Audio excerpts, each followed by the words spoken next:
So, for those of you who are new, this is a show on auditioning, which is to say, acting. To be specific, layered acting, or what I've been calling doing two things at the same time.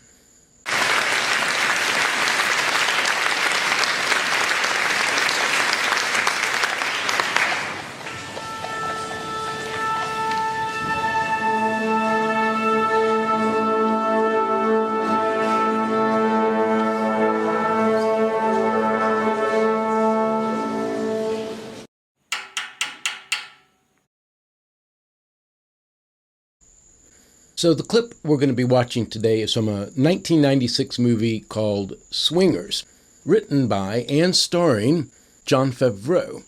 The story is that Jon Favreau wrote this screenplay to star himself and all of his friends. And if the plan was that they would all wind up being famous, well, it worked. But this is an acting class. This is not a part of celebrity culture. We are only going to be talking about the acting. And let me tell you, there are lots and lots of layers going on in this scene. I hate to ruin the perfect timing of this scene with my commentary, but that's just the nature of the beast, the nature of the show. If you want to see it without my commentary, you can find it on YouTube if you do a little searching. It's been there for a while. Or, better yet, you can just watch the whole movie. What do you need to know to watch this scene? I think nothing. I think it stands completely on its own. So, here you go. Jon Favreau in Swingers.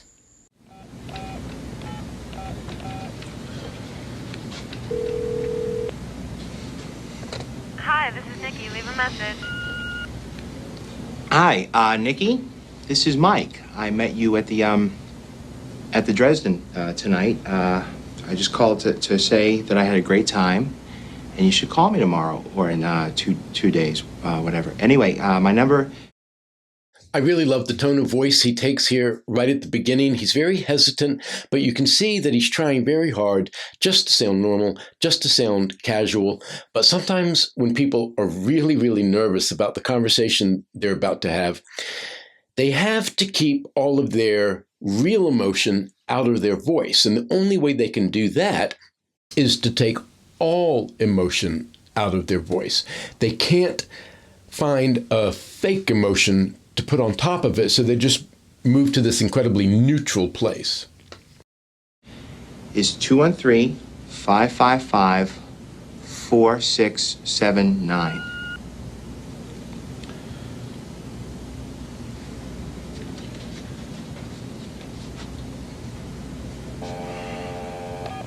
He goes through a number of quick little things right here. First, he's confused. He doesn't know what to do. He can't make up his mind. And then he turns around and he looks at the desk. I think he's looking at her phone number. He wants to see, I have to call back. What's her phone number? But then he realizes I can just hit redial. It's a whole bunch of little things going on. Boom, boom, boom.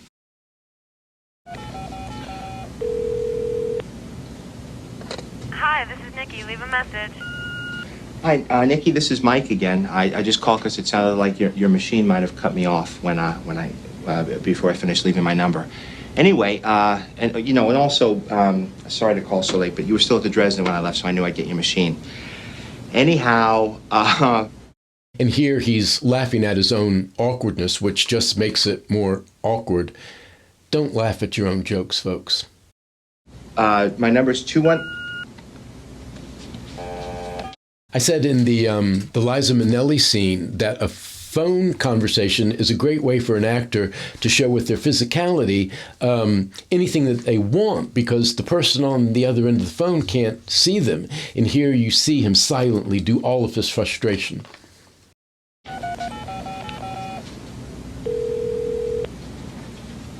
Hi, this is Nikki. Leave a message. 213-555-4679. That's it. Just want to leave my number. I didn't want you to think I was weird or desperate. He catches himself, just like we've seen in other scenes, wishing he could pull those words back, but he can't. He goes silent, and then he has no choice. He just has to plow ahead. We should just hang out and see where it goes, because it's nice and, no expectations. So Okay? Thanks a lot. Bye-bye.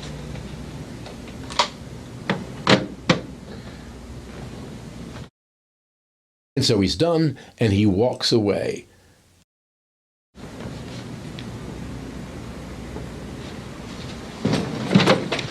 But he runs back on. He's running with all this energy. Why run? It's because as soon as he has the courage to do it, he has to seize that moment. He has to do it. And so that sort of quick decision when you're doing something impulsively, it's visible right there.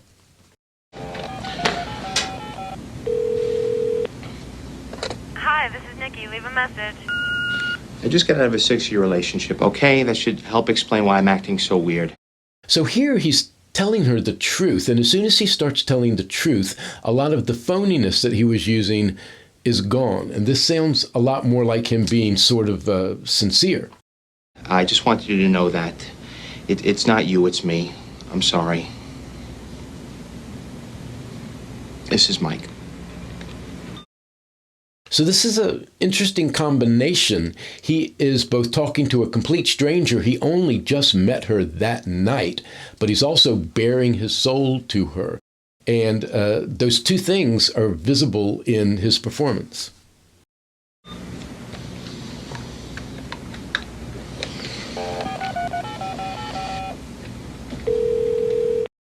You can see how determined he is by the set of his jaw. Hi, this is Nikki. Leave a message. Hi, Nikki. This is Mike. Could you just call me when you get in? I'm going to be up for a while, and I'd just rather speak to you in person instead of trying to fit it all into...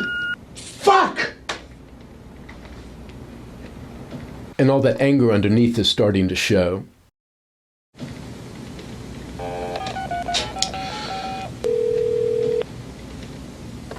Hi, this is Nikki. Leave a message. Nikki and Mike, this just isn't working out. This is a new tone of voice that we haven't heard from him yet. It's a little bit sad, a little bit sincere. I think you're great, but maybe we should just take some time off from each other. It's not you, it's me. It's what I'm going through. All right. It's only been 6 months. Mike? Nikki, great. Did you just walk in, or were you listening all along? And then he has to just completely turn on a dime, which is a great thing if you get to do it in a scene. So when he says, did you just walk in, or have you been listening all the time? He says both options as though they're both equally good. But no, one is what he wants and the other is what he really does not want. Don't ever call me again. Wow. I guess you're home. There's a complete disconnect between the emotion on his face and the tone of voice that he's using on the phone, like with that, wow. So I'm sure you all recognize Jon Favreau from the Marvel Cinematic Universe, where he plays Happy Hogan in Iron Man and Spider-Man, and now, I guess, Deadpool 2. He's also a director. Just look at his IMDb page. It's staggering. So when it comes to layered acting, or, even layered living, which is to say, somebody feeling one thing while attempting to show something else, it doesn't get much more primal than the dating scene. And from what I've heard, the dating scene is just awful. Of the 7 telephone scenes that I brought into this show, 5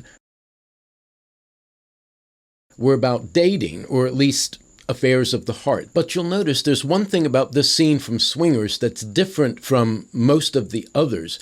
At no point in his dealings with this answering machine does he get fake funny. Does he put on all this sort of false levity, making jokes or anything like that to hide the nervousness. Yeah, I'll keep the Avon lady off your back. Instead, he gets kind of serious, almost solemn. So these things can happen to different people in very different ways. So what would I say to an actor to get this performance out of them? without showing the video. The writing here is so clear, you would kind of hope that you wouldn't have to say anything. But that's a cop-out. This is an acting class. Let's talk about the directing. Okay, so 2 things I talk about. Here, it's the, let's just say, desperation and the desire to appear casual and normal and not desperate. The only advice that I would give to an actor is don't push it too hard. We get it. The writing is clear. We don't need to see the sweat and the fear or, God forbid, tears or agony or anything like that. We understand the scenario. We know what's going on. And if you push it too hard, you're going to veer kind of out of comedy into cringe. But then you're saying, well, I have to play the stakes for this to be funny. It has to be important to him. Sometimes people aren't so much lying to the person they're talking to or putting on this false facade for somebody else. They're doing it for themselves. They're trying to convince themselves that they really do feel, however they're pretending to feel. I mean, any good liar will tell you if you want to get away with a lie, you have to convince yourself that the lie is the truth. And I would say it's a good little thing for an actor to keep in the back pocket, which is that sometimes facades go very deep. So in this whole very funny scene, there's only one place where Jon Favreau uses what you might call a traditional old-fashioned comedy tone of voice or comedy line reading. It's right at the very end. Wow! I guess you're home. And what's intriguing here, I think, is that it might not be Jon Favreau, actor, who's giving that line reading. It might be Mike the character, because Mike is an actor, and he might have chosen right at that moment to pull out of his back pocket an old-fashioned comedy line reading, if only for himself, because by that time she's already hung up. There's this danger when actors allow their habits as actors to creep into the vocal quality of a character that they're playing that is not an actor. Dangerous only if you're not in control of it, because you can use it for your art or it can mess you up if you're not in control. This clip has been giving me a lot of difficulty. It is the first scene from a straight-up comedy that I have brought into this show, and I keep coming up against this kind of psychological block when trying to talk about it, because, as you know, I take comedy very seriously, and there's this sort of comedy rule that you never want to explain a joke. That's a comedy rule? And as I'm trying to talk about what's going on here, I keep feeling like I'm explaining, but no, that's not what I'm doing. I'm just talking about the acting. And the acting in here is 100% honest. You could take everything that's going on and then move it to a straight-up serious drama and just alter the context a tiny bit. It would fit in perfectly, and I mean this as praise. Mr. Favreau, if you're watching, please understand everything I say in the course of this video is meant as praise. So this is the last of our telephone conversations, but it might just as easily have been included in the series on monologues, because it's just, Jon Favreau there all by himself.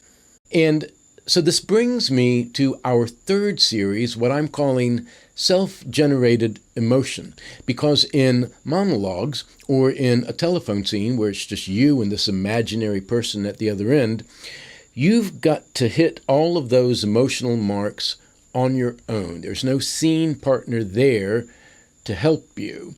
And this is a really fascinating and a difficult challenge, I think, for actors. So we're going to talk about it. I guess that's enough for now. Thanks, everybody. See you next time.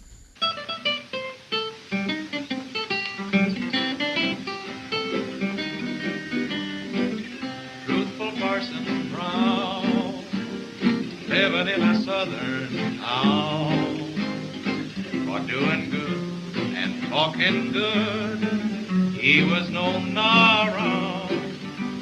He had a most peculiar way of preaching on the Sabbath day. Both kind of crying, but not the kind of crying that's like, but the kind of crying that's like we're trying not to cry. Do you know what I mean? Yeah.